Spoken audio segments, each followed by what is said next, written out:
Breaking news పశ్చిమ గోదావరి జిల్లాలో జరిగిన ఘోర రోడ్డు ప్రమాదంలో ముగ్గురు చనిపోయారు. ఆగి ఉన్న వ్యాన్ను కారు ఢీకొట్టడంతో కారులో ప్రయాణిస్తున్న నలుగురిలో ఇద్దరు అక్కడికక్కడే ప్రాణాలు కోల్పోయారు. వారిని భార్యాభర్తలు సురేష్, నవ్యగా గుర్తించారు. వారి పాపకు తీవ్ర గాయాలు కావడంతో హాస్పిటల్కి తరలిస్తూ ఉండగా దారి మధ్యలోనే కన్నుమూసింది. ఇక మరో మహిళకు కూడా తీవ్రంగా గాయాలయ్యాయి. రాజమండ్రిలోని ఓ ప్రైవేట్ హాస్పిటల్కి ఆమెను తరలించారు. కారు అతి వేగమై ఈ ప్రమాదానికి కారణమని చెప్తున్నారు పోలీసులు. తాడేపల్లిగూడెం మండలం కుంచనపల్లి వద్ద ఈ దుర్ఘటన జరిగింది.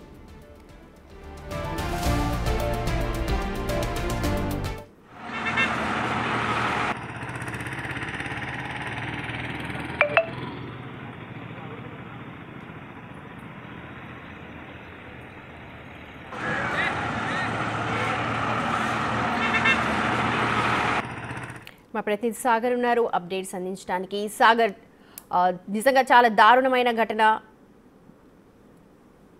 పోలీసులు ఏం చెప్తున్నారు? దర్యాప్తు ఎంతవరకు వచ్చింది?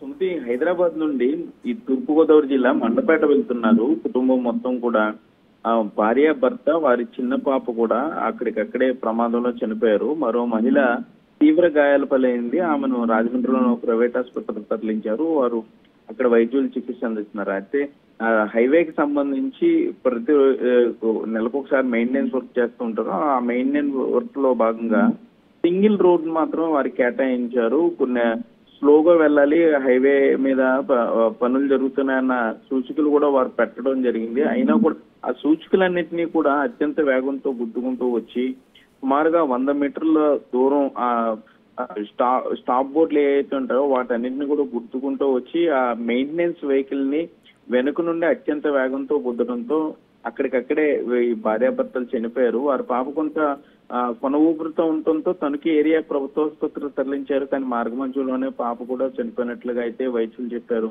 గాయపడిన మహిళ అయితే ప్రస్తుతానికి రాజమండ్రిలో చికిత్స పొందుతుంది. ప్రమాదాన్ని గల కారణాలను కొంత పోలీసులు కేసు నమోదు చేసి దర్యాప్తు అయితే చేస్తున్నారు. Right Sagar, speed thrills but it kills. అతివేగం ప్రమాదకరమన్న హెచ్చరిక సైన్స్ ను, బోర్డ్స్ ని మనం చూస్తుంటాం. కానీ వరుస సెలవు రోజుల కారణంగా చాలా మంది వారి సొంత స్థలాలకు వెళ్తున్న వారు కావచ్చు, లేకపోతే వారి ఊర్లకు వెళ్తున్న వారు అతివేగంగా ప్రయాణించకుండా ఉండాలి. ఎందుకంటే ఇలాంటి ఘటనలు చాలా దురదృష్టకరం. ఒకే కుటుంబానికి చెందిన మొత్తం ఫ్యామిలీ అంతా కూడా చనిపోయారు. ఇవాళ రోడ్ బాగు చేసే కార్యక్రమంలో భాగంగా ఆ వెహికల్ అక్కడ ఆగి ఉంది. దానికి కూడా ఒక 100 మీటర్ల వరకు ఆ సైన్ బోర్డ్స్ కూడా గుద్దేసుకుంటూ, స్టాప్ బోర్డ్స్ కూడా గుద్దేసుకుంటూ వచ్చేసారంటే ఎంత వేగంగా ఉన్నారో మనం ఆ దృశ్యాలను చూస్తే తెలుస్తోంది. కార్ అంతా కూడా అక్కడ నుజ్జు అయిపోయింది, తుక్కు అయిపోయింది. అసలు నంబర్ ప్లేట్ కాదు కదా, అసలు ఏది కూడా అందులో ఉన్నవాళ్ళు బతికే ఛాన్స్ లేదు. నిజంగా అలాగే జరిగింది. ఇద్దరు భార్యాభర్తలు అలాగే పాప, ముగ్గురు కూడా ఈ ఘటనలో చనిపోయారు. తాడేపల్లిగూడెం మండలం కుంచనపల్లి హైవే వద్ద ఈ దుర్ఘటన జరిగింది.